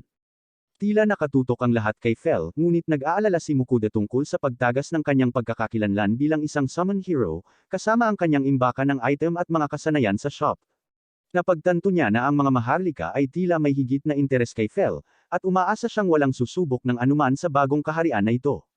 Huminto ang caravan para sa gabi, at ipinaalala ni Fel kay Mukuda na nangako siya sa kanya ng isang espesyal na hapunan para sa pag-save ng caravan. Habang kumakain ang mga gwardya ng mga matigas na pagkain, nakahanap si Mukuda ng pribadong lugar. Humingi si Fel ng maraming karne, ngunit mukhang naiinip si Mukuda sa kanyang mga kahilingan. Gayunpaman, nang sabihin ni Soy na gusto niya ng karne, masayang sumang-ayon si Mukuda. Wala na siyang mga steak, kaya nagpasya siyang pagsamahin ang lahat ng karne na naiwan niya. Dahil nangako siya ng isang espesyal na hapunan, si Mukuda ay nag-all out sa kanyang seasoning. I-marinate niya ang kanyang karne sa kanyang mga sarsa, pagkatapos ay nagdagdag ng harina at inalog ito upang lumikha ng isang coating. Pinirito niya ang lahat at gumawa ng masarap na pritong manok. Nagtataka si Soy na mayroong dalawang magkaibang lasa, at mukhang nag-e-enjoy din si Fel. Habang niluluto ni Mukuda ang natitirang karne, ang amoy ay naglalakbay sa natitirang bahagi ng caravan. Lahat sila ay nadala ng amoy, at lumapit sila upang tingnan ito. Nagtataka sila kung ano ang kanyang kinakain, at nag-aalok si Mukuda na hayaan silang subukan ang ilan.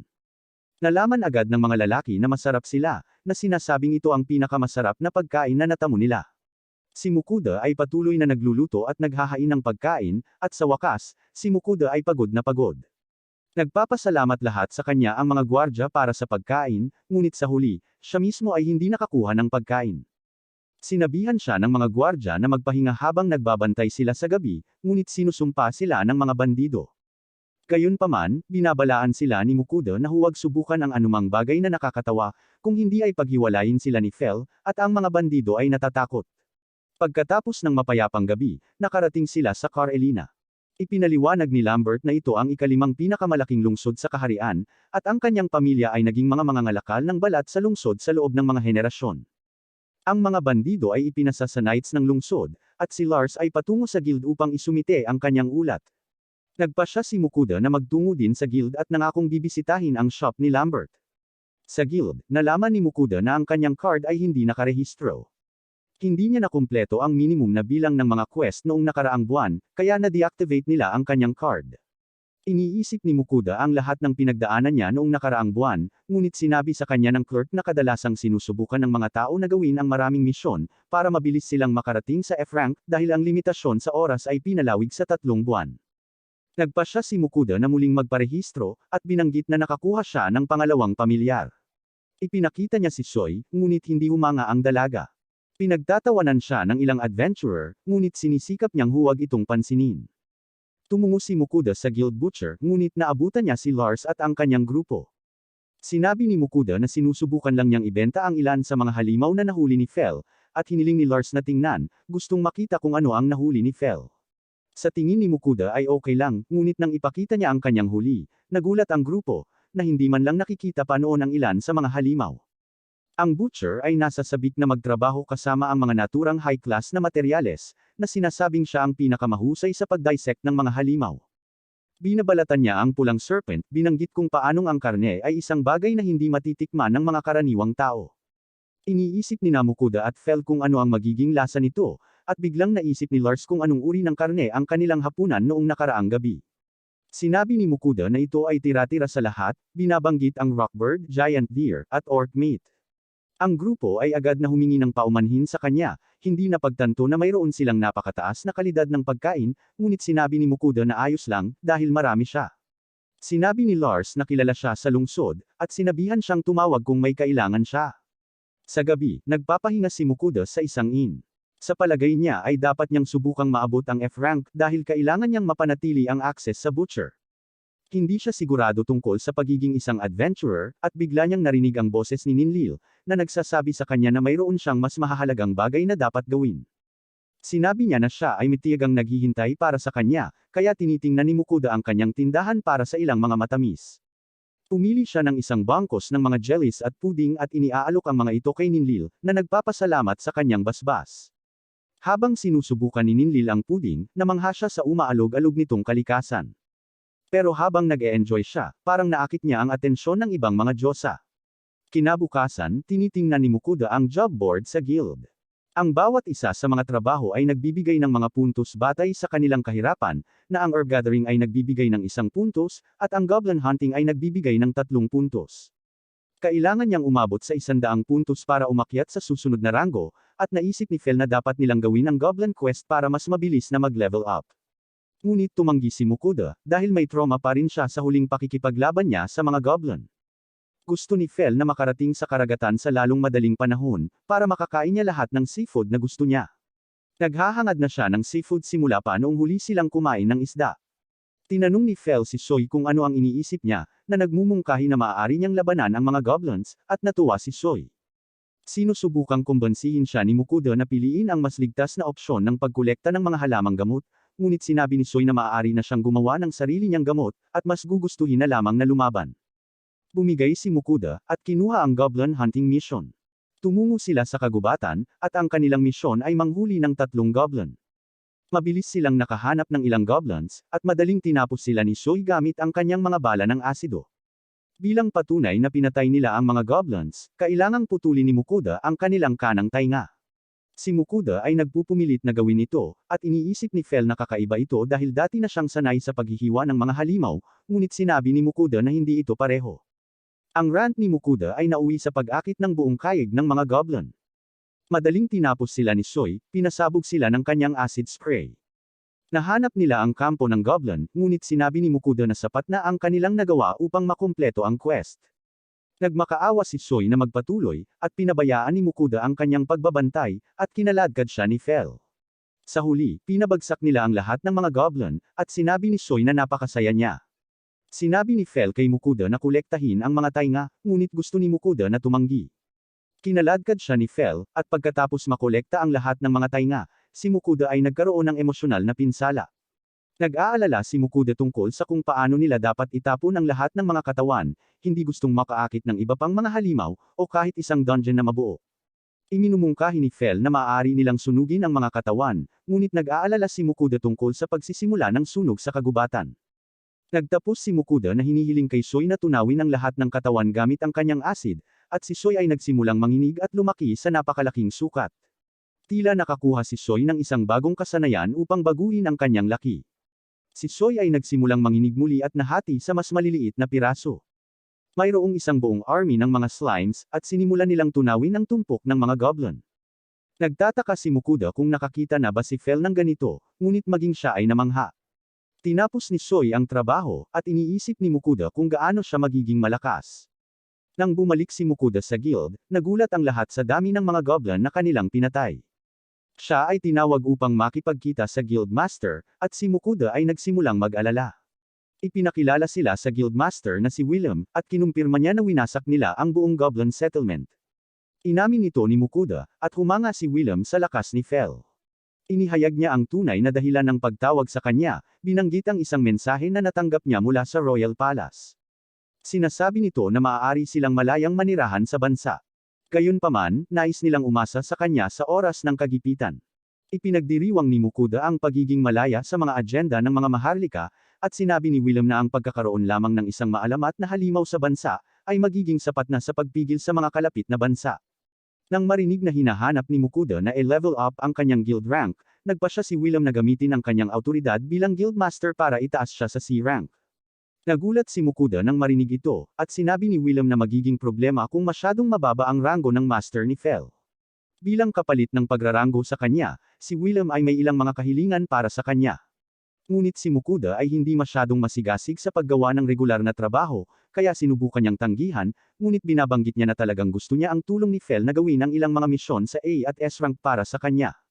Tiwala si Fel na kakayanin niya ang anumang misyon, at natutuwa si William na marinig ito, dahil walang mga adventurer na karaniwang maaaring kumuha ng mga trabahong iyon. Sinabi ni William na sasabihin niya sa iba pang mga adventurer na huwag silang guluhin, at iniisip ni Mukuda na mapagkakatiwalaan niya siya, kaya gumawa siya ng isang espesyal na kahilingan. Ibinunyag niya ang isang grupo ng mga halimaw na may mataas na ranggo na itinatabi niya. Nagulat si William at ang butcher nang makita ang mga halimaw, at ang butcher ay hindi pa nakakita ng Chimera dati. Ipinaliwanag ni Mukuda na itinago niya ang mga ito dahil ayaw niyang magdulot ng eksena. Nais niyang ibenta ang mga ito sa guild, ngunit sinabi ni William na wala silang pera para bilhin ang Chimera mula sa kanya. Ang butcher ay nasa sabik na magtrabaho kasama ang isang asul na ogre, at si Mukuda ay nagtataka kung ano ang espesyal tungkol dito. Ngunit sinabi ng butcher na ito ay isang natatanging S-rank monster. Itinuro niya ang Orc King na isa ring S-rank monster, na may kakayahang kontrolin ang lahat ng iba pang orc. Hindi makapaniwala si Mukuda sa lahat ng S-rank monsters na hinanting ni Fel, at lumabas si Soy, na nagsasabing gusto niyang maging malakas tulad ni Fel, at si Mukuda ay nagsimulang kabahan. Sinabihan siya ni William na bumalik sa susunod na araw, kapag handa na ang kanyang bagong card. Kalaunan ng gabing iyon, iniisip ni Mukuda kung ano ang dapat nilang kainin para sa hapunan, at gusto ni Fel ng karne gaya ng dati. Iniisip ni Mukuda na napakarami nilang kinakain na pinirito kamakailan, kaya nagpasya siyang magluto ng mas nakakapreskong pagkain. Pinakuluan niya ang ilang karne ng rockbird, inihanda ang kanyang mga gulay, at pagkatapos ay sinimulan niyang gutihin ang karne. Sumali si Soy para tulungan siya, at nilagyan niya ito ng sesame dressing. Hindi sigurado si Fel sa mga gulay, ngunit nauubos nila ang pagkain, at nahanap ni Soy ang sesame na sarsa na lalong masarap. Napagtanto ni Mukuda na hindi siya nagluto ng kanin, kaya gumawa na lang siya ng sandwich. Hiniling ni Soy na subukan ang ilan, at humiling din si Fel ng ilang higit pa. Pagkatapos kumain, nagpahinga si Fel ngunit sa tingin ni Mukuda ay medyo masikip ito para sa kanya dahil nakasanayan na nilang matulog sa labas. Inilabas ni Mukuda ang kanyang futon para gawin itong mas komportable para sa kanya, at agad siyang nakatulog. Kinabukasan, bumalik si Mukuda sa guild, at nagulat na makitang silver ang kanyang bagong card. Mayroon na siyang 6 na buwang limitasyon sa oras para tapusin ang kanyang mga misyon, kaya hindi na ito agad ma-deactivate. Si William ay nagpatuloy sa pagbabayad kay Mukuda, na kinakalkula ang halaga ng lahat ng mga halimaw na kanyang nabili. Ang Red Serpent ay nagkakahalaga ng 200 ginto, at ang asul na ogre ay 432 ginto. Nagulat si Mukuda sa halaga ng lahat. Sa pagsasaalang-alang din sa pagsupil ng goblin, umabot ito sa kabuoang higit sa 1900 na ginto. Naiwang tulala si Mukuda, at nagsimulang mag-alala tungkol sa mga taong susunod sa kanya. Inihayag ni William ang 2 misyon na gusto niya ng tulong. Ang una ay ang pag-subjugate sa isang grupo ng mga metal na butiki, sa kanilang mga metal na balat, sila ay halos immune sa pisikal na pag-atake. Ang pangalawang misyon ay ang manghuli ng isang kawon ng Bloody Horn Bulls, na nagdudulot ng gulo sa isang baguhan na lugar ng pangangaso. Ngunit sinabi ni Fel na masarap sila, iniisip ito bilang karne ng baka, at nasa sabik na kumain muli ng steak. Sa pag-alis nila sa guild, naisip ni Mukuda na dapat silang umalis sa umaga.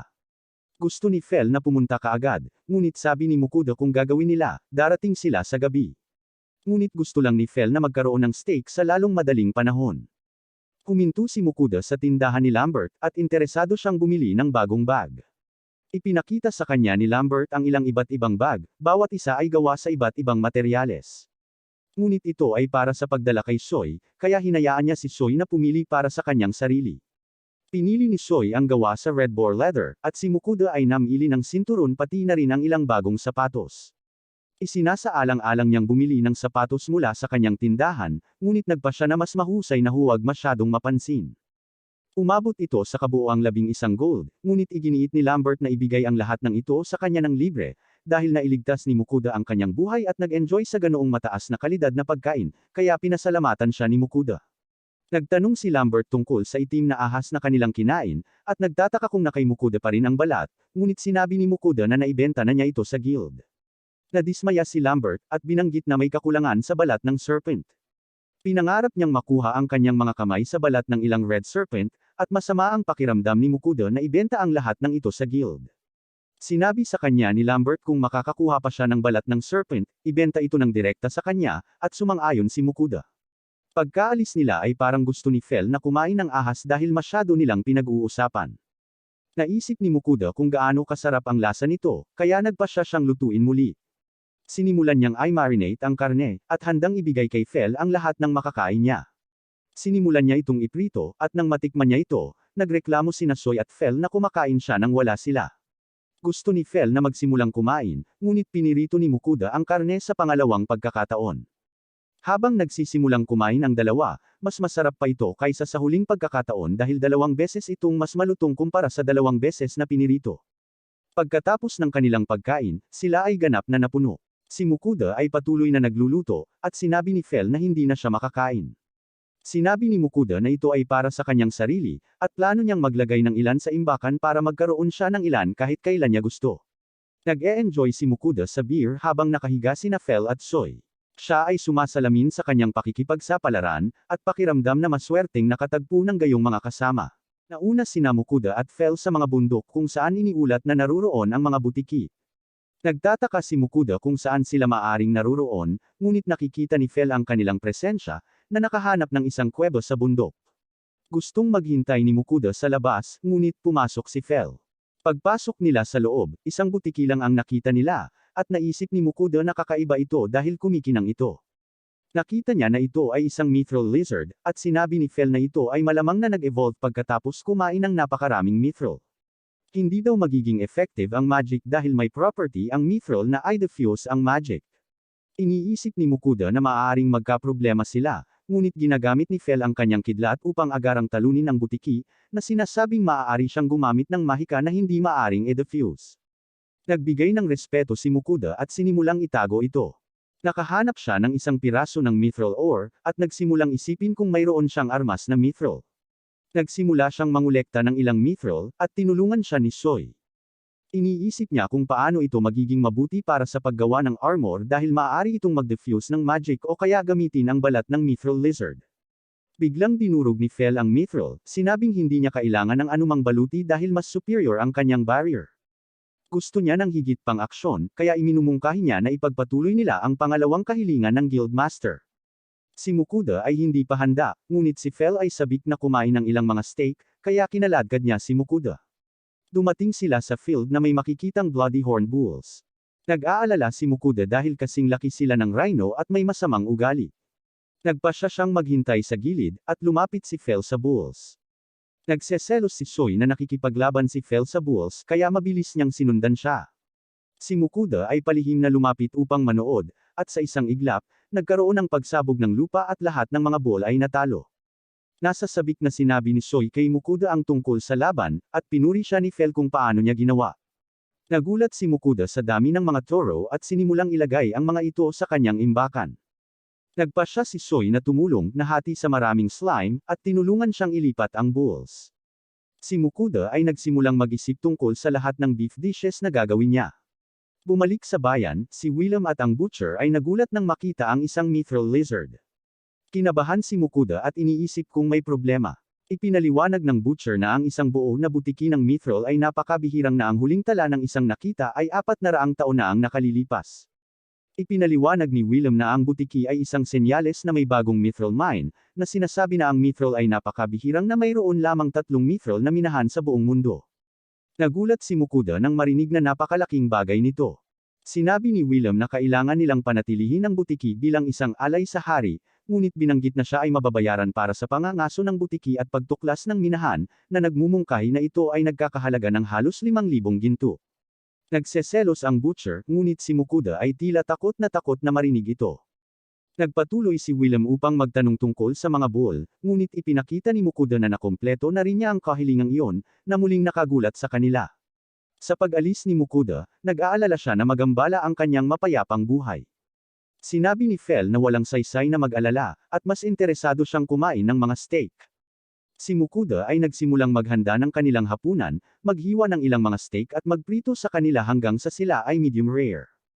Itinabi niya ang mga ito upang magpahinga sa ilang foil habang matigang naghihintay si Fel kasama si Soy. Perpektong naluto ang steak, at nang natikman nila ito, makikita nilang kakaiba ito sa katas na umaapaw sa bawat kagat.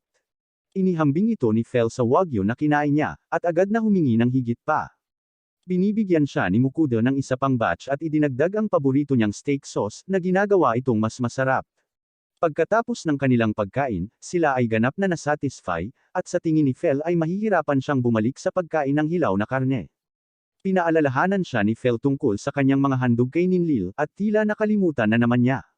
Mabilis siyang nagpunta upang ihanda ang kanyang handog at narinig ang boses nito, na inilista ang lahat ng bagay na gusto nitong ipadala sa kanya. Habang nagpapadala siya ng kanyang alay, bigla niyang narinig ang boses ng iba pang mga diyosa. Sa tingin nila, hindi patas na kinukuha ni Ninlil ang lahat ng matamis sa kanyang sarili, ngunit sinabi ni Ninlil na ito ay dahil binigyan niya siya ng kanyang basbas. Ang ibang mga diyosa ay nag-alok na pagpalain din siya, kaya siya ay magpapadala ng mga handog sa kanila, ngunit sinubukan ni Ninlil na tumutol. Sinabi ni Mukuda na mayroon na siyang basbas ni Ninlil, ngunit ipinunto nila na kaunting basbas lamang ang ibinigay niya sa kanila, at wala siyang affinity sa mahika ng hangin. Iminumungkahi nila na sa isang mas katugmang pagpapala, siya ay magbibigay ng higit pang mga benepisyo. Dahil siya ay may kaugnayan sa apoy at lupa, ang isang pagpapala mula sa Earth Goddess Kisha, o sa Fire Goddess Agni ay magiging mas angkop. Sumabad si Ninlil, na nagsasabing galit sa kanila ang Diyos ng paglikha dahil sa napakaraming pagpapala. Pero sa tingin ng dalawa, ayos lang kung bibigyan lang siya ng minor blessings. Nagtataka si Mukuda kung mayroon bang sinumang may maraming pagpapala, ngunit tila hindi pa nangyari iyon. Sinubukan ni Mukuda na gamitin ito bilang dahilan para tumanggi, ngunit pinagpala pa rin siya ng dalawang Diyosa. Pakiramdam ng water goddess na si Ruka ay napag-iwanan, dahil si Mukuda ay walang affinity sa tubig, kaya ang kanyang pagpapala ay magiging walang silbi para sa kanya, at siya ay umiiyak dahil siya lamang ang hindi makakakuha ng alay mula sa kanya. Ang iba pang mga Diyosa ay nagsimulang magpanik, na nagsasabi kay Mukuda na gumawa ng isang bagay. Hindi alam ni Mukuda kung ano ang gagawin, at sinubukan ni Soy na i-comfort siya. Nang makita si Soy, hiniling ni Mukuda kay Ruka na ibigay ang kanyang basbas kay Soy sa halip. Sumang-ayon ang lahat ng mga Diyosa, at binigay ni Ruka ang kanyang basbas kay Soy. Sinabi ni Kisha na binigyan ni Ruka si Soy ng buong pagpapala, ngunit sinabi ni Ruka na okay lang dahil nagbibigay lang siya ng basbas tuwing 100 taon, hindi tulad ng iba sa kanila na patuloy na nagbibigay ng kanilang pagpapala, na ginagawang galit sa kanila ang Diyos ng paglikha. Ngayong pinagpala siya, hinihingi nila ang kanyang mga alay, kaya pinadalhan sila ni Mukuda ng isang napakalaking kahon ng mga dessert at tuwang-tuwa sila. Sinusuri ni Mukuda ang kanyang status at nakita ang kanyang mga bagong pagpapala. Nagtataka si Soy kung ano ang nagagawa ng pagpapala, at ipinaliwanag ni Mukuda na pinuprotektahan siya nito at pinalalakas ang kanyang kapangyarihan. Ngunit hindi talaga naiintindihan ni Soy, kaya nagpa siya si Mukuda na subukan ito sa susunod na araw. Nang subukan ni Mukuda ang kanyang mahika, nalaman niyang tumaas ng husto ang kanyang kapangyarihan. Kahit na ginamit niya ang kanyang mahika, hindi siya napapagod tulad ng dati, kaya nalulugod siya sa mga biyaya. Sinabihan niya si Soy na subukan ang ilang magic ng tubig upang subukan ang kanyang blessing, kaya nagsimulang gumamit si Soy ng ilang magic ng tubig, na lumikha ng umiikot na orb ng tubig. Namangha si Mukuda at nagtataka kung hanggang saan niya ito kayang barilin, kaya pinaputukan ito ni Soy sa isang puno, na tuluyang napabagsak. Gumagamit din si Soy ng tubig bilang talam, madaling maputol ang mga puno. Iniisip ni Mukuda na siya ay kamangha-mangha, ngunit binabalaan siya na huwag atakihin ang sinuman sa bayan. Biglang gustong labanan ni Fel si Soy, ngunit sinabi ni Mukuda na masyado pang maaga, at nabigo si Fel, sa pag-aakalang nakahanap na siya ng karapat-dapat na kalaban. Si Mukuda ay patuloy na nagsasanay ng kanyang mahika, sinusubukan ang kanyang bagong Stonewall spell. Umalis si Fel para manghuli, at sa pagtatapos ng araw, si Mukuda ay nasa sabik na ipakita sa kanila kung paano siya gumawa ng bahay gamit ang kanyang earth magic. Hindi sila masyado na humanga, at bumalik si Fel na may dalang Black Serpent, dahil alam niyang may deal si Mukuda kay Lambert. Naghihinala si Mukuda sa kanyang intensyon, ngunit gusto lang ni Fel na magantimpalaan ng isang espesyal na hapunan. Nang magising sila, sumang-ayon si Fel na medyo komportable ang kanyang kubo, at iniisip niya kung ano ang gagawin nila sa araw na iyon. Iminumungkahi na maaari silang pumunta sa pangangaso, ngunit si Mukuda ay hindi masyadong mahilig. Sinabi niya na dapat silang bumalik sa bayan at ihatid ang itim na ahas na nahuli ni Fel para kay Lambert. Bumalik sila sa guild, at binisita ni Mukuda ang butcher. Inihanda ang lahat ng karne ng toro, at ibinibigay sa kanya ng butcher ang kanyang bayad para sa bahaging ipinagbili niya. Inilabas ni Mukuda ang Black Serpent, at nagulat ang butcher na nakatagpo siya ng isa pa ng napakadali. Hiniling sa kanya ni Mukuda na ihanda ito para sa kanya, at lumitaw si Soy, nagtatanong kung oras na para sa tanghalian. Naghanda si Mukuda sa pagluluto, at tinanong ni Fel kung bakit siya ay masigasig. Inihayag ni Mukuda ang kanyang bagong bagay na binili niya, isang grinder na hahayaan siyang gumawa ng tinadtad na karne. Sinimulan niyang gilangin ang karne ng toro, at nakita ni Soy na kamangha-mangha ito, gustong subukan ito mismo, at tinulungan niya itong gilangin ang karne. Nagtatapos din sila sa paghiling ng karne ng orc, at pinaghalo nila ang mga karne, pagdaragdag ng mga itlog, sibuyas, at ginagawang patis. Ang mga ito ay perpekto din para sa pag-iimbak sa kanyang imbakan. Pinirito niya ang mga patis, idinagdag ang kanyang espesyal na sarsa, at hindi na makapaghintay si Fel na kainin ito. Pagkatapos nilang magsaya sa kanilang pagkain, hinuhugasan ni Mukuda ang kanyang kamiseta, ngunit hindi masyadong maganda ang sabon. Nakakuha siya ng ideya, at naisip niyang maibibenta niya ang sabon mula sa kanyang tindahan. Bumili siya ng isang bangkos ng shampoo at conditioner, nililipat ito sa ilang bote, kaya hindi ito kainahinala. Naglalaro si Choi sa isang batya ng tubig, at iniisip ni Mukuda kung paano siya hindi naliligo sa mahabang panahon. Pumunta siya upang bisitahin si Lambert, na nagulat nang makita ang balat ng Black Serpent. Ipinahayag ni Mukuda na isa rin siyang merchant, kaya gusto niyang suriin ni Lambert kung magiging mahalaga ang kanyang mga produkto. Tiningnan ni Lambert ang sabon, at nalaman niyang medyo mabango ito. Ipinapaliwanag ni Mukuda kung paano ito mas epektibo at pinag-uusapan din ang tungkol sa shampoo para sa paghuhugas ng buhok, at ang conditioner upang gawing malasutla ang buhok. Nag-aalala si Mukuda sa reaksyon ni Lambert, ngunit biglang lumuha si Lambert na nagpasalamat sa kanya. Dahil malapit na ang kanyang anibersaryo, at ang kanyang asawa ay naiinip sa kanyang mga bag at accessories, hindi niya alam kung ano ang ibibigay sa kanya. Ngunit sa tingin niya ay magiging perpekto para sa kanya ang mga produktong ito dahil mahilig itong maligo. Nang marinig ito, tinanong ni Mukuda kung mayroon siyang bathtub, at sinabi ni Lambert na mayroon siyang isang custom na ginawa para sa kanyang asawa. Namangha si Mukuda, at naisip na sa wakas ay makakaligo na. Hiniling niyang makita ang bathtub, at pumayag si Lambert na ipakita sa kanya. Namangha si Mukuda nang makita ito, at ipinaliwanag ni Lambert kung gaano ito kamahal, na nangangailangan ng magic device para linisin ang tubig, at kumuha ng Earth Magician para likhain ito. Sinabi niya na nagkakahalaga ito ng higit sa ilang daang ginto, kaya ang pagkakaroon ng isa bilang isang merchant ay patunay na maganda ang kanilang ginagawa. Si Mukuda ay masigasig na makakuha ng isa, at nag-aalok si Lambert na ipakilala siya sa nagbibenta, na ikinatutuwang marinig ni Mukuda. Si Mukuda ay nagtatapos sa pagbibigay kay Lambert ng mga produkto upang subukan at iminumungkahi na dapat niyang tumstigo ang kanyang sarili bago magbigay ng anuman sa kanyang asawa, at si Lambert ay sumang-ayon na hindi gustong subukan ang mga bagay sa kanyang asawa. Kinabukasan, muling bumisita si Mukuda, at nasa sabik si Lambert na makita siya. Ang kanyang asawa ay biglang sumugod sa kanya, ipinakilala ang kanyang sarili bilang Marie, at gustong malaman ang higit patungkol sa mga produkto.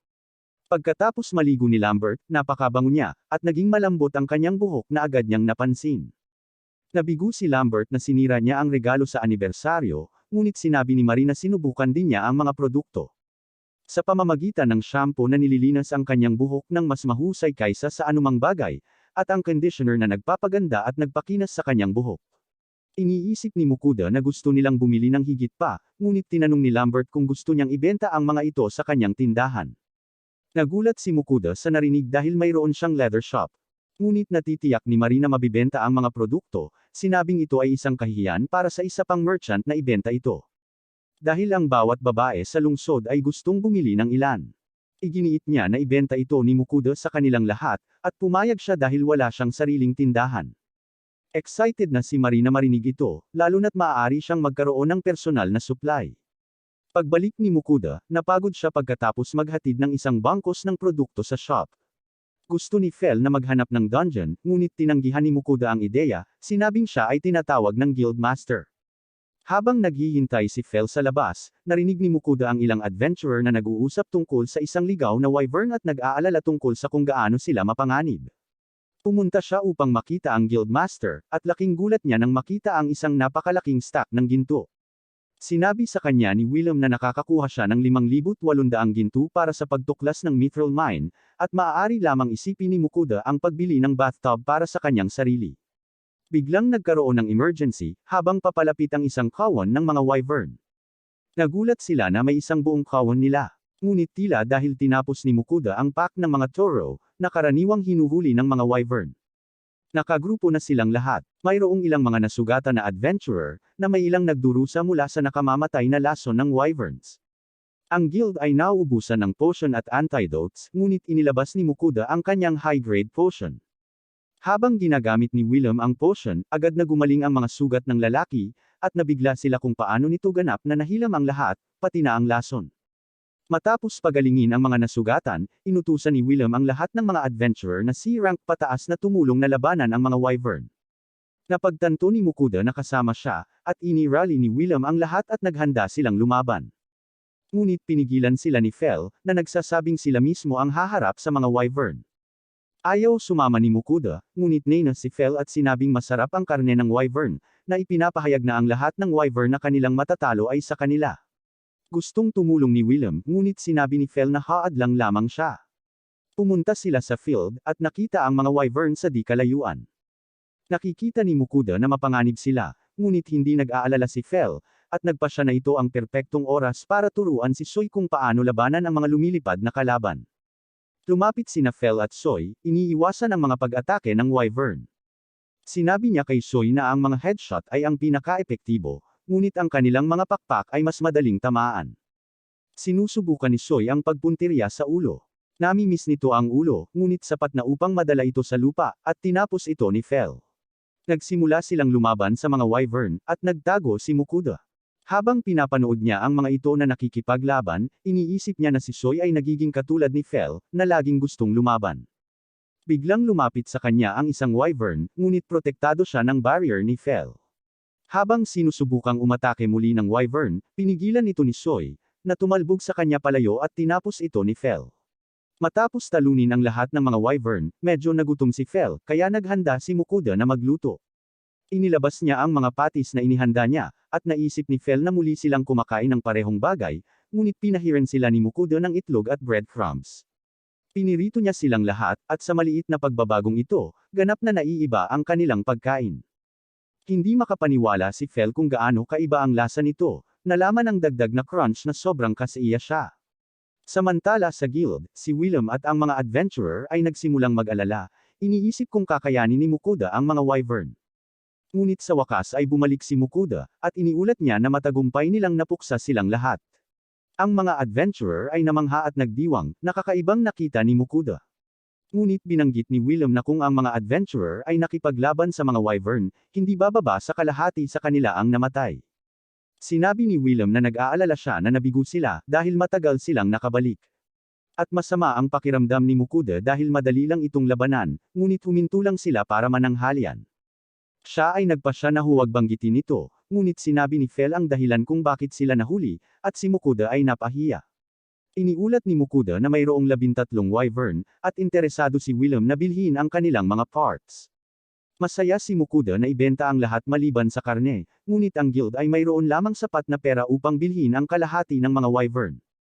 Bumalik sa inn, biglang naalala ni Mukuda na kailangan niyang ipadala ang kanyang mga handog sa mga diyosa, at bigla siyang nakatanggap ng isang banal na mensahe mula kay Agni, na nagsasabi sa kanya na magmadali.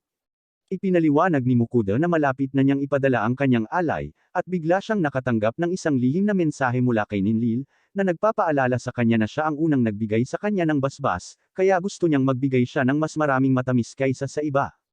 Lihim na sinabi sa kanya ni Kisho na gusto niyang ipadala sa kanya ang shampoo at mga produkto ng buhok na ibinibenta niya, at gusto ni Ruko na subukan ang kanyang iba pang pagkain. Sinabi sa kanila ni Mukuda na hindi niya maaaring ilihim ang kanilang mga alay, dahil ipapadala niya ito ng sabay-sabay, at nagalit si Agni na ang iba pang mga diyosa ay gumagawa ng mga lihim na kahilingan. Kaya't sumama siya at sinabihan si Mukuda na padalhan siya ng alak, at maaari lamang sumang-ayon si Mukuda. Kinabukasan, si Mukuda at Fel ay nakakaakit ng higit na atensyon matapos talunin ng mga wyvern, at si Mukuda ay pumunta sa isang tiyak na tindahan. Namangha siya habang tumitingin sa paligid, tinitingnan ang iba't ibang bathtub, at ipinaliwanag ng clerk na nagsisimula ang mga ito sa 300 ginto, na ang ilan ay gawa sa iba't ibang materyales na nagbibigay ng iba't ibang epekto. Habang isinasaalang-alang ni Mukuda ang mga opsyon, inihayag ng clerk ang kanilang pinakabagong produkto. Pero nang nakita ito ni Mukuda, parang normal lang itong bathtub. Natapos niyang kunin ang berdeng bathtub, at ang clerk ay nagulat na siya ay nagpasya ng napakadali, dahil ito ay magiging napakamahal para sa isang normal na tao. Nagtataka ang clerk kung paano siya magbabayad, na nagmumungkahi ng kanilang plano sa pagbabayad, ngunit ipinakita ni Mukuda na mayroon siyang pera. Nag-iisip ang clerk kung saan ito ihahatid, ngunit sinabi sa kanya ni Mukuda na huwag mag-alala dahil maaari lang niyang ilagay ito sa kanyang imbakan. Umalis si Mukuda na masayang-masaya, at sinabihan si Fel na dapat silang lumabas ng lungsod dahil ang lahat ay nakatingin sa kanila mula nang sila ay makipaglaban sa mga wyvern. Nakahanap sila ng magandang lugar, at nagpasya si Fel na umalis at manghuli. Nagmarka si Mukuda ng isang lugar sa lupa, at gamit ang kanyang stonewall skill, lumikha siya ng pribadong lugar. Inilabas niya ang batya, at hiniling kay Soy na punuin ito ng tubig. At kapag puno na, ginagamit ni Mukuda ang kanyang fireball para magpainit ng tubig. Bago maligo, galit na galit si Mukuda na kinuskos ang kanyang sarili, at sa wakas ay nakapagpahinga kasama si Soy. Pagkatapos nilang maligo, nagpasya si Mukuda na magluto ng ilan sa karne ng wyvern, at nasasabik siya dahil binanggit ni Fel kung gaano ito kasarap. Hinihiwa niya ng manipis ang karne, lumilikha ng masaganang sarsa, at gumawa ng espesyal na mangkok ng baka ng wyvern. Gayunpaman, napansin niyang hindi pa rin bumabalik si Fel, kaya nagpasya siyang gumawa ng nilagang dahil may dagdag siyang oras. Bumili siya ng mga sangkap at pinutol lahat. Kinahain niya ang karne hanggang sa ito ay mag-brown, idinagdag ang mga gulay sa susunod, at pagkatapos ay idinagdag ang tubig at ilang red wine. Nagdagdag siya ng ilang sarsa para sa dagdag na lasa at pagkatapos ay iniiwan itong kumulo. Binanggit ni Soy na bumalik na si Fel, at habang hinihintay siya ni Mukuda na lumitaw ang isang dinosaur na ikinagulat ni Mukuda. Tinanong siya ni Mukuda tungkol sa higanteng butiki, at binanggit ni Fel na ang kanyang pakikipaglaban sa mga wyvern ay isang pagkabigo, kaya nagpunta siya sa Pangangaso at natapos ang pakikipaglaban sa isang Earth Dragon. Hindi makapaniwala si Mukuda sa kanyang naririnig, at hindi makapaniwalang may dragon sa kanyang harapan. Hindi niya alam kung ano ang gagawin dito, ngunit ang sabi ni Fel ay magiging masarap ito. Ngunit ipinaalala sa kanya ni Mukuda ang pambihirang mga halimaw na kanyang nahuli, ngunit imposibleng ibenta. Sa tingin niya ay tiyak na mahuhulog ang isang dragon sa kategoryang ito, ngunit iginiit ni Fel na ito ay masarap. Sinabi ni Mukuda na magiging problema ito, ngunit iminungkahi ni Fel na hilingin niya sa guild na tulungan siyang ibenta ito muli, at iniisip ni Mukuda na posibleng-posible ito.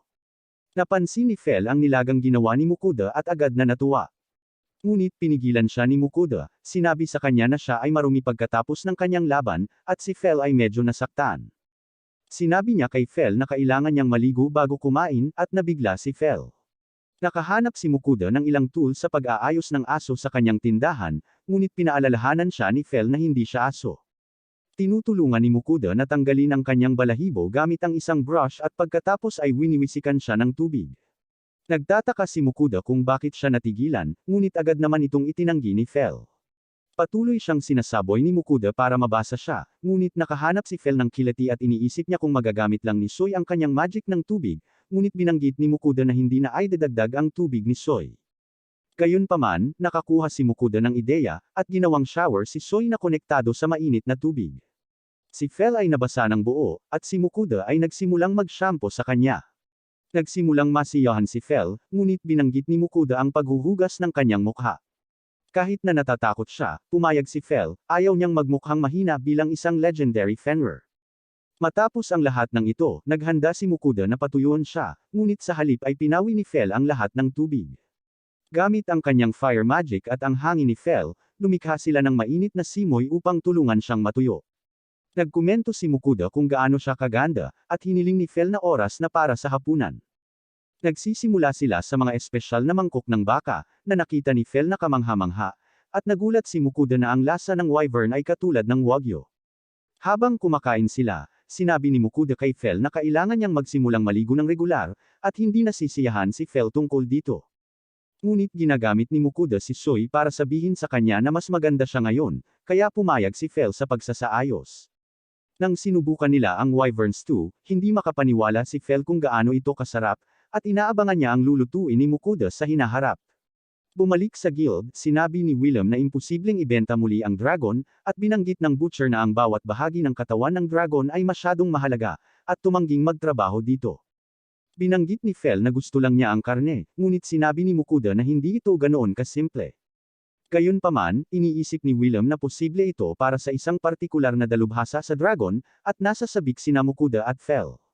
Itinuro ni William ang isa pang lungsod, at nasa sabik si Fel na makita ito malapit sa dagat, naaalala ang kanyang layunin na kumain ng krakens at iba pang mga halimaw sa dagat. Pero tumawa lang sina William at ang butcher. Nakakarinig ng ganitong kalokohang pahayag, ngunit alam nila na iyon mismo ang kanilang gagawin. Nagpaalam si Mukuda sa mga taong nakilala niya sa daan, at sila ay umalis para sa kanilang susunod na pakikipagsapalaran. Ngunit dyan nagtatapos ang video na ito. Sana ay nagustuhan mo ang video. Tandaan na mag-like at mag-subscribe sa channel. Salamat sa panunood at magkikita pa tayo sa susunod.